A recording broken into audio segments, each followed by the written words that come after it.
रोज बोले जाने वाले अंग्रेजी शब्द, पर ये आम शब्द नहीं है।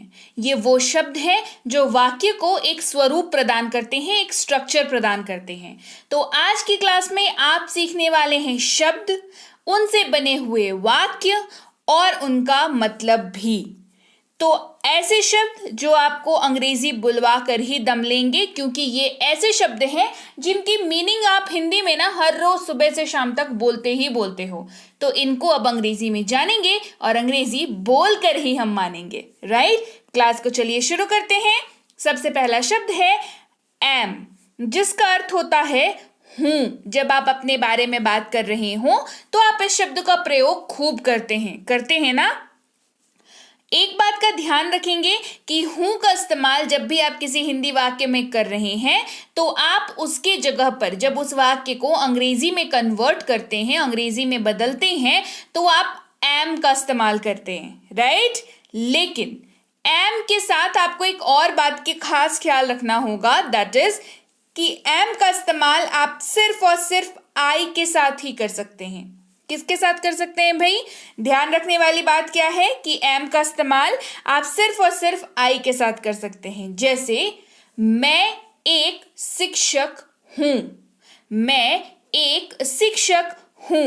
I am a teacher, I am a teacher. अगला शब्द हमारे पास है था या थी, यानी कि किसी भी वाक्य में आप इस्तेमाल कर रहे हैं था, मतलब वाक्य के अंत में आप वाक्य का समापन, एंडिंग किससे कर रहे हैं? था या थी शब्द से। अब मान के चलिए उसी वाक्य को अंग्रेजी में कहना है तो आपको इस्तेमाल करना है शब्द वॉज का। किसका इस्तेमाल करेंगे? वॉज का। इस बात का ध्यान रखते हुए कि उस वाक्य में हमने इस्तेमाल किया है आई, ही, शी, इट या कोई भी नाम। जैसे मैं एक शिक्षक था, आई वॉज अ टीचर। मैं एक शिक्षक था, आई वॉज अ टीचर। अगला शब्द है विल, जिसका इस्तेमाल उन सारे वाक्यों के ट्रांसलेशन में होगा जहां पर आप इस्तेमाल कर रहे हैं ऊंगा, एगा, एगी। मतलब ऐसा कोई वाक्य अगर आप कह रहे हैं जिसके अंत में ऊंगा, एगा, एगी आपको दिखेगा तो आप आराम से उसमें उसका ट्रांसलेशन करते वक्त तो विल शब्द का इस्तेमाल करेंगे। और इस बात का खास ख्याल रखेंगे कि जिस वाक्य में आप इस्तेमाल कर रहे हैं उस वाक्य में इस्तेमाल हुआ हो I, you, we, they, he, she, it या कोई भी नाम। जैसे मैं पढ़ाई करूंगा, आई विल स्टडी। मैं पढ़ाई करूंगा, आई विल स्टडी। बढ़ते हैं आगे और जानते हैं कि आप देख रहे हैं बी बैंकर स्पोकन इंग्लिश। जी हाँ, welcome to B banker spoken English. मैं हूं प्रीति मैम, स्वागत है आपका आज की क्लास में। यहाँ पर आप सीखते हैं अंग्रेजी बोलना बिल्कुल आसान भाषा में। तो अगर आप पहली बार इस चैनल पर आ रहे हैं तो जरा सब्सक्राइब बटन को क्लिक करके बेल आइकन जरूर दबा लीजिएगा ताकि जब भी हमारी कोई नई क्लास आए आपको जरूर पता लग जाए। चलिए आगे बढ़ाते हैं इस क्लास को। अगला शब्द है इज, जिसका अर्थ होता है। इज का अर्थ होता है। जैसे वह एक डॉक्टर है, he is a doctor. Is को इस्तेमाल करते वक्त किन बातों का ख्याल रखेंगे? इज का इस्तेमाल ही, शी, इट या किसी भी नाम के साथ होता है, इस बात का खासा ख्याल रखेंगे। बढ़ते हैं आगे। आर अगला शब्द है जिसका अर्थ होता है हैं। जैसे वे लोग शिक्षक हैं, तो वाक्य का एंड आप किससे कर रहे हैं? हैं से वाक्य का एंड कर रहे हैं, है ना। वाक्य का एंडिंग हैं से हो रहा है तो इस वाक्य को ट्रांसलेट करेंगे तो क्या आएगा? आर आएगा। वे लोग शिक्षक हैं, they are teachers. They are teachers. इस्तेमाल यू, वी और दे के साथ होगा आर का। वर, वर का अर्थ होता है थे। क्या अर्थ होता है? थे। इस्तेमाल भी आप करेंगे यू, वी, दे के साथ। जैसे हम लोग मजदूर थे, वी वर वर्कर्स। हम लोग मजदूर थे, वी वर वर्कर्स। कैन अगला शब्द है जिसका अर्थ होता है सकता हूं या सकता है। आप इसमें क्षमता यानी कि एबिलिटी की बात करते हैं, सकता हूं या सकता है। जैसे मैं ये कर सकता हूं, मैं ये कर सकता हूं। I can do this, I can do this. भाई कैन का इस्तेमाल सबके साथ कर सकते हैं, I you we they he she it या किसी भी नाम के साथ। बढ़ते हैं आगे। कुड अगला शब्द है हमारे पास, क्या है? कुड, जिसका अर्थ क्या होता है? सका सकी या पाया पाई। सका या सकी या तो हिंदी वाक्य में इस्तेमाल हो रहा हो या तो इस्तेमाल हो रहा हो पाया या पाई। देखिए, आप सका सकी का इस्तेमाल करें या पाया पाई का इस्तेमाल करें, मतलब दोनों का सेम है, बस बोलने का तरीका थोड़ा सा अलग हो जाता है ना। और वहां पर आपको इस्तेमाल करना है अंग्रेजी में, जब आप उस वाक्य को कन्वर्ट करेंगे तो कुड का इस्तेमाल करेंगे। कुड का इस्तेमाल जी आप सबके साथ कर सकते हैं, I you we they he she it और किसी भी नाम के साथ। जैसे मैं नहीं जा सका, आई कुड नॉट गो। मैं नहीं जा सका, आई कुड नॉट गो। आप इसको ऐसे भी कह सकते थे, मैं नहीं जा पाया, राइट? आप ये बोलने का एक तरीका हो जाता है ना, मैं नहीं जा पाया, तो उसकी अंग्रेजी भी क्या होगी? I could not go. बढ़ते हैं आगे। हैव अगला शब्द है, इसका इस्तेमाल हो रहा है यहां पर पास है के तौर पर। कोई चीज आपके पास है उसके तौर पर आप इसका इस्तेमाल कर रहे हैं। इस्तेमाल आप ध्यान देंगे आई यू वी और दे के साथ करेंगे। किसके साथ करेंगे भाई? आई यू वी और दे के साथ। जैसे मेरे पास एक बुक है, मेरे पास एक बुक है, आई हैव अ बुक। मेरे पास एक बुक है, I have a book. Has अगला शब्द है जिसका अर्थ होता है पास है। इसका भी अर्थ पास है होता है, अलग बस इसलिए होता है क्योंकि इसका इस्तेमाल ही शी इट और किसी भी नाम के साथ होता है। जैसे उसके पास स्कूटी है, शी हैज अ स्कूटी। उसके पास स्कूटी है, she has a scooty. Had अगला शब्द हमारे पास है, HAD, हैड, जिसका अर्थ होता है पास था। अभी तक बात कर रहे थे पास है के, अभी बात कर रहे हैं पास था, राइट? इस्तेमाल सबके साथ कर सकते हैं तो चिंता वाली कोई बात नहीं है। I you we they he she it और किसी भी नाम के साथ। मेरे पास एक कार था, आई हैड अ कार। मेरे पास एक कार था, I had a car. Will B अगला शब्द है, विल बी। इसका इस्तेमाल होता है रहा हूंगा के तौर पर। वाक्य में इस्तेमाल कर रहे हो रहा हूंगा।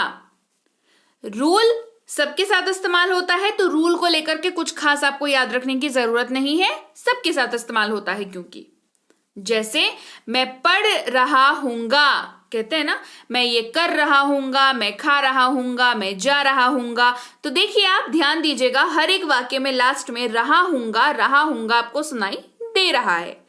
तो मैं पढ़ रहा हूंगा, आई विल बी स्टडिंग। मैं पढ़ रहा हूंगा, I will be studying, right? चलिए बढ़ते हैं आगे। विल हैव अगला शब्द हमारे पास, जिसका इस्तेमाल होता है होगा या रखूंगा के तौर पर, है ना? रूल सबके साथ इस्तेमाल होता है। कैसे इस्तेमाल हो रहा है? होगा या रखूंगा के तौर पर इस्तेमाल हो रहा है, और रूल इसका है कि ये सबके साथ इस्तेमाल होता है। मेरे पास एक कार होगी, आई विल हैव अ कार। मेरे पास एक कार होगी, आई विल हैव अ कार। मैं एक कार रखूंगा। ऐसे भी तो बात करते हैं जिनके पास गाड़ी नहीं है ना? वो क्या कहते हैं? मैं एक कार रखूंगा, आई विल हैव अ कार। मैं एक कार रखूंगा। आप डिसीजन दे रहे हैं, बता रहे हैं कि भाई मैं तो अब एक कार रखूंगा, है ना? I will have a car. Will be able to अगला है, इतना बड़ा सा है 4 वर्ड से मिलकर बना है विल बी एबल टू। घबराना नहीं है, क्योंकि वाक्य में इसका इस्तेमाल बहुत ही सहज है, बहुत ही आसान है।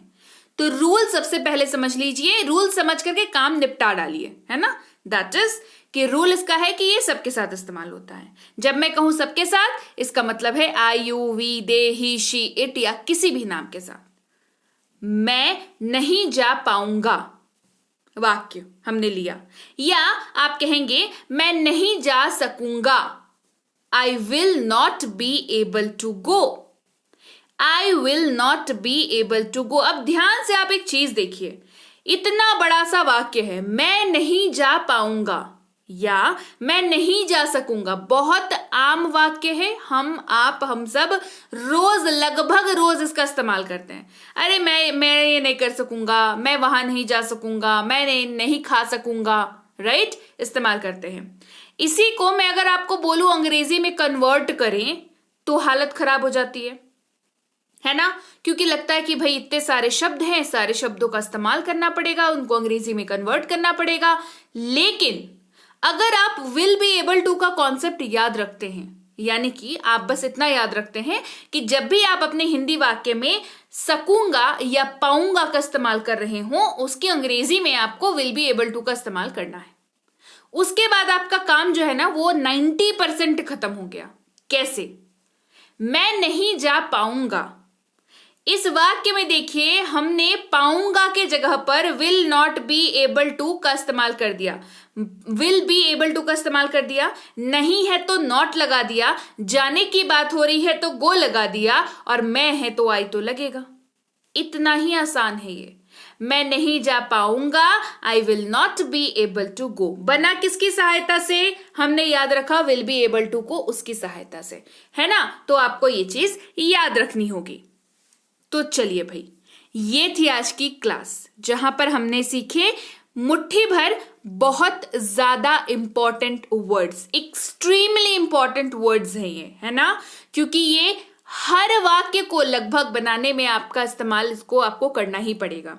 तो इन शब्दों को हमने जाना, इनका मीनिंग हमने जाना, इनका रूल्स हमने सीखा, इनके ऊपर बेस्ड वाक्यों को बनाना सीखा। तो कितना कुछ सीखा आज की क्लास में हमने। मजा आया? नॉलेज गेन हुआ? चलिए जल्दी से कमेंट करके मुझे बताइए कि क्लास कैसी लगी, आपने क्या सीखा क्लास में।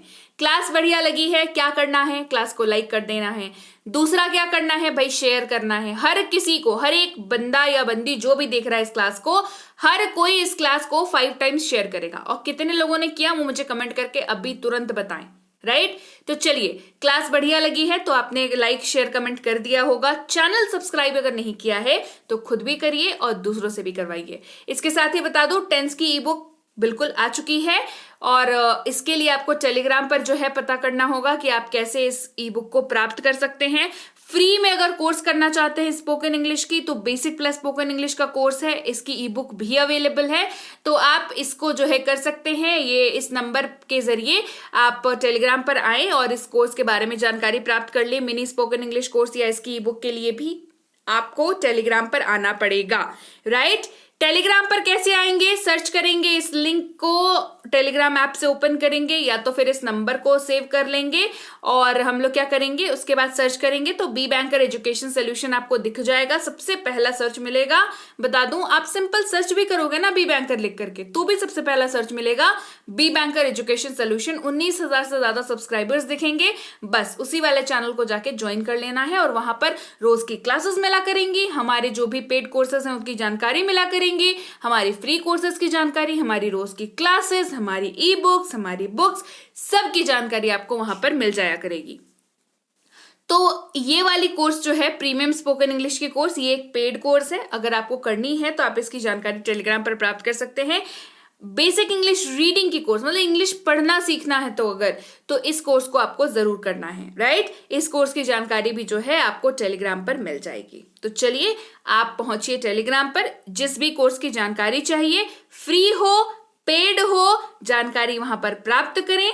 और मैं आपसे मिलती हूं अगली आपकी क्लास में। Till then, thank you so much for watching. Stay tuned to B banker spoken English.